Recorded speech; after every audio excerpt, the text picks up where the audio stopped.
You can't stop me now. Can't stop me now.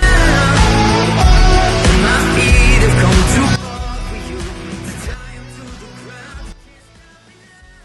Hello everyone and welcome back to the Repti-verse. It feels kind of weird for me filming a video sitting down and not like holding an animal in my hands while I'm talking to you guys. But this, if you remember from the reptile room tour, is my Yellow Anaconda enclosure. This is Nettlebrand's enclosure. Props to you if you know where that name comes from, because nobody knows where the name Nettlebrand comes from. But I can't really hold this animal in a video because I don't want to be the person that has a bunch of bites and bite videos on their channel, and he will bite me a bunch if I try and hold him. So I'm just gonna leave him there. He's also in shed right now, so he's a little bit extra angry today. But today's video, I'm just going to be talking about the process of making this enclosure and how I went about doing it, because I think it's important. I did have a video about this enclosure on my channel before I kind of wiped my channel clean of all my videos.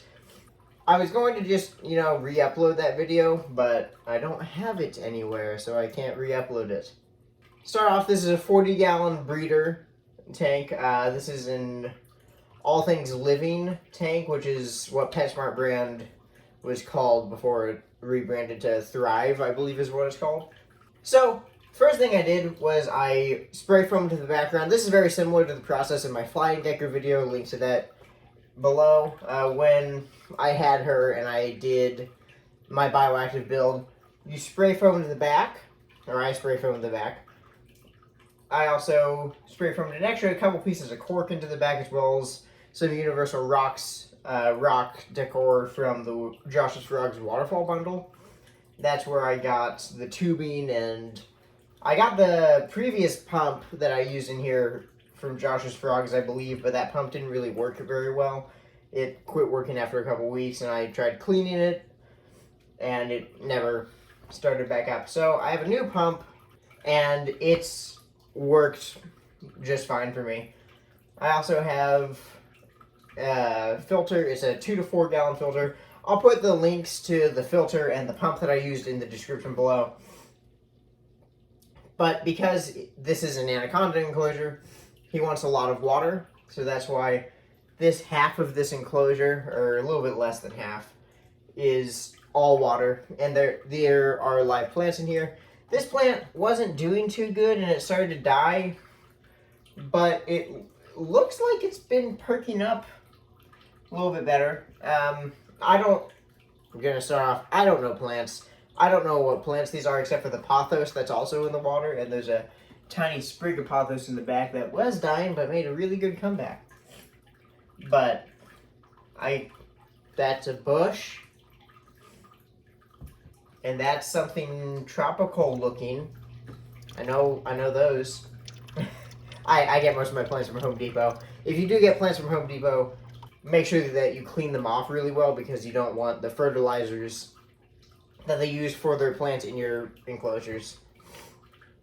Sticker, by the way, is Texas Scale Exotics. That's who I got my anaconda from. Highly recommend that company. He was absolutely amazing. If I ever get a female wild type anaconda, I would probably get it from Texas Scale Exotics. Although I don't know that I'm going to get a normal female. I'm considering getting an exanthic female in the future, because there are exanthic yellow anacondas. Considering getting one of those. But that's not what this video is about. So after I foamed the background and foamed the decorations in the back, I actually used like a party cup, like a punch or little champagne cup. I don't know. I don't drink. And I foamed that into the background. So the waterfall, how it works is that cup in the back, there's the tube for the pump that feeds into the waterfall, and then that cup fills with water, and then it trickles down.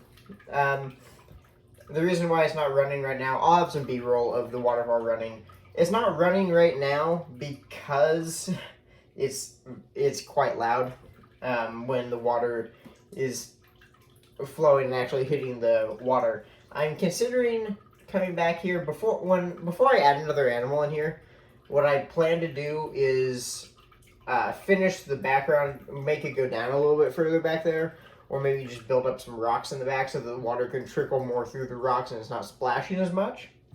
But yeah, so that's a future plan. It works for now. If I'm working in here, I typically turn the waterfall off just because it can be a little distracting. And I did use a fish tank substrate in here so I could plant the plants in the bottom. Again, I don't have the bag with me. I finished this enclosure probably a month and a half, 2 months ago.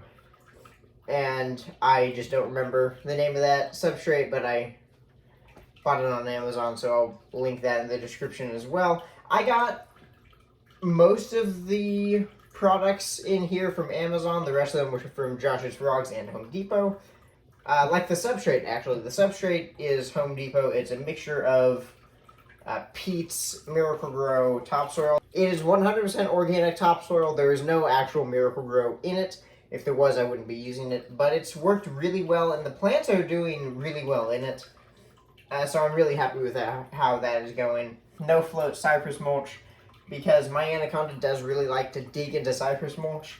All the substrate, especially under his hide, there's a lot of cypress in there so that he can burrow into the cypress. And there's cypress going around the bottom layer, around the back of the enclosure, so he can dig and burrow through all that, just so that he feels more comfortable.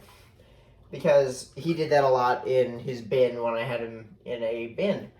As far as lighting, that is a 25 watt heat bulb that keeps this side during the day. It keeps it in the upper 70s to low 80s. This is a ceramic heat emitter that's on all the time. It's on a dimmer, so sometimes I might turn it down a little bit if I want a little bit of better night drop, but I feel like typically that light turning off is enough of a night drop, so if he wants to cool down at night, he can go over there. And also the water is cool, so he can stay cool in the water. This is a grow light, which I wasn't sure how well that this light would work in here with these plants, but it's actually worked really well. The plants are really growing a lot, and they're growing out towards the light, which I think is a good thing. Again, I don't know plants. Sorry, I'm trying to learn plants.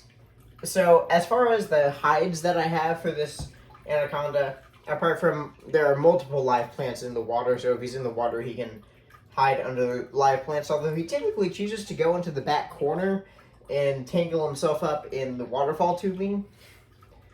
Don't ask me why. I don't understand snake psychology.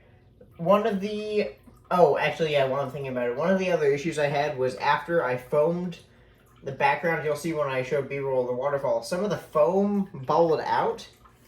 I'm going to carve that away so it looks better, but I don't know why that happened, so I can't really tell you how to avoid it, because I don't know. What I did to separate that was I went to Home Depot again, and I got a piece of glass, like door glass. They have it like in the back section near the screens and doors. Cut that, and I believe I used Gorilla Glue and spray foam, and got that to stick there. So it looks kind of weird to me. The spray foam isn't the best because I think that it's absorbing a little bit more water.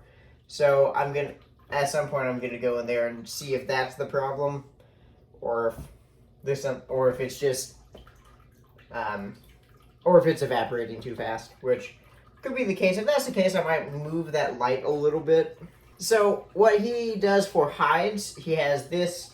This is just a normal hide. This is the hide that he's felt the most comfortable using, so I didn't want to not have that in there. I had kind of covered it up with substrate, but he was basking yesterday all.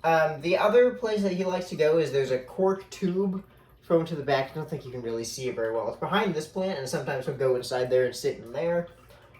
Sometimes I'll even see him like up on this piece of cork in the back. I'll see him sitting up there. And one time I actually did see him sitting in the waterfall while it was running. So that was kind of cool to see. Alright, so that's all for this video. This video is a little bit shorter.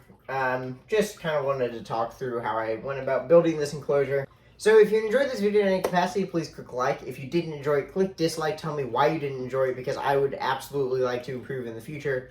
And be sure to join me back next week for the next video. Peace out, YouTube.